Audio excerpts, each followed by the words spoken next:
Bentornato, bentornati a una nuova puntata del corso di Pulso Tantrico Essere Uno. Spero che il video precedente sulla danza della morte ti abbia smosso notevolmente e spero vivamente che ti abbia dato anche molto fastidio sentire associare il tantra alla morte e soprattutto parlare della morte, perché questo è un ottimo segno. Se c'è resistenza, se c'è fastidio, vuol dire che sei sulla strada giusta, ma fa parte tutto del gioco. Oggi in questa sezione andiamo ancora più a fondo e parliamo della morte dell'ego e della legge del minor sforzo, ovvero l'altra definizione del tantra, ovvero la morte di tutto quello che non è reale.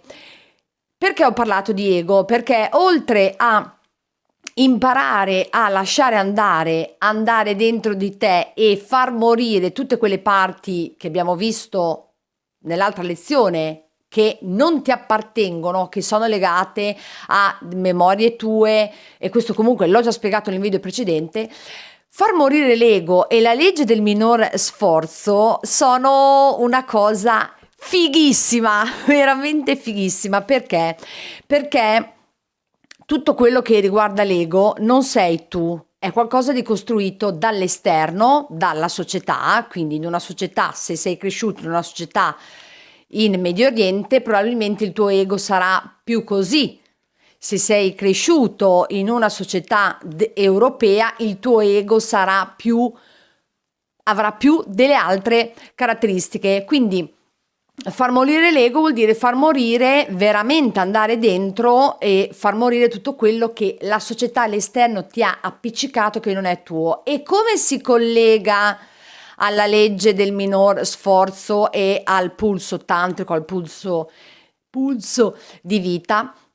Si collega al fatto che in orizzontale, che sarebbe quando tu fai l'amore col tuo partner, perché non dimentichiamoci mai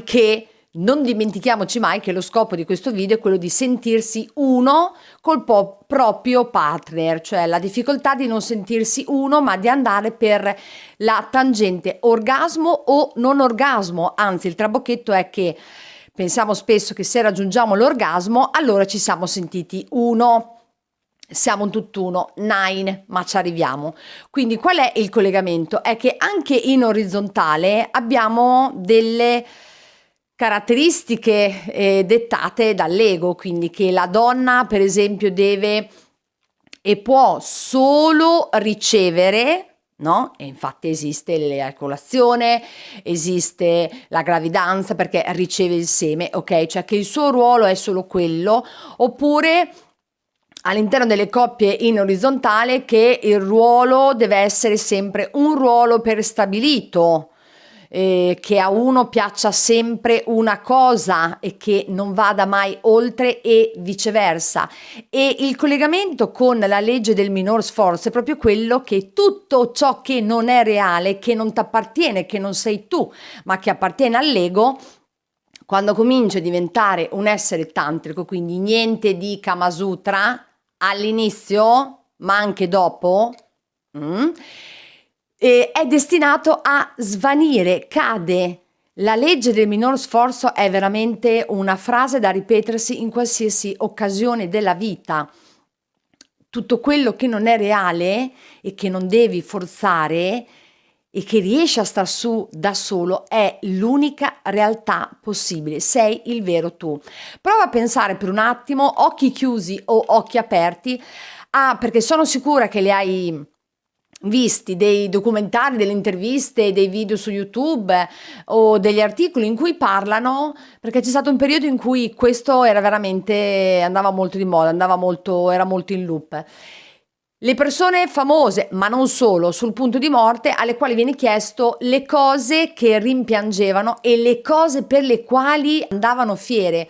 Sul punto di morte, proprio morte fisica reale, cioè che si lascia questo corpo e si va altrove.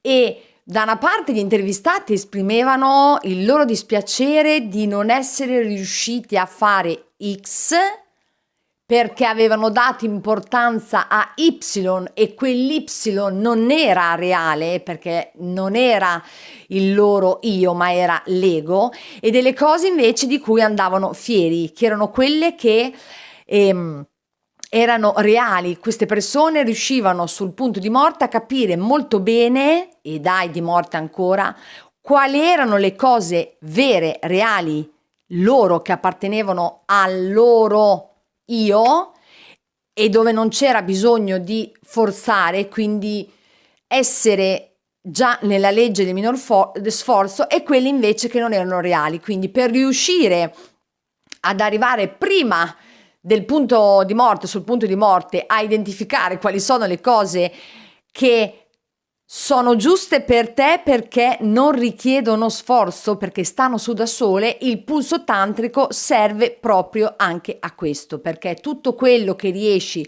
a migliorare in verticale, ovvero la vita di tutti i giorni, poi si trasmuta anche nella vita in orizzontale, cioè nel tuo rapporto di coppia, quando fai l'amore col tuo partner. Volendo fare un altro esempio, quello che imparerai a fare e la cui importanza è super top, è quello di morire da svegli, morire essendo consapevoli, morire per poi rinascere. Ti suona qualcosa questa frase? Guarda, lì di dietro non si vede, ma c'è la super Bibione. Questa frase ce l'hanno ripetuta in tutti i possibili modi e salse. E spesso agli esseri umani viene detto, quando ci sono personaggi o speech o conferenze psicologiche o motivazionali, che gli esseri umani sono morti che camminano, solo che non se ne sono accorti. Invece con il pulso tantrico, nel momento in cui diventi tantrico, cioè il pulso di vita è attivo come un allarme 24 ore al giorno, H24 non mi piace, 24 ore al giorno, allora tu muori da sveglio.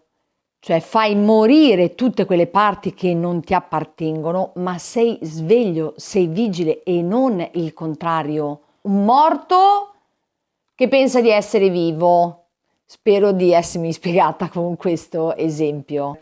Finita questa sessione dedicata alla morte, alla danza della morte, alla danza dell'ego, alla legge del minor sforzo, adesso c'è la pratica di meditazione. Se, e l'ho già detto all'inizio dell'introduzione, stai facendo questo corso insieme al tuo partner, è giustissimo, il consiglio assolutamente spassionato è di farlo separati, perché il pulso tantrico è un pulso individuale, perché tu batti in una direzione e lui o lei batte in un'altra direzione, e per le coppie è più difficile, perché siccome si tratta di morire fino ad arrivare dentro alla cellula madre, alla cellula divina, per le coppie è più difficile. Quindi il consiglio è: il corso va fatto separato, perché il pulso tantrico è entrare dentro se stessi, non nell'altro. L'altro arriva dopo. Ci vediamo dopo la meditazione. State a corto. Ciao.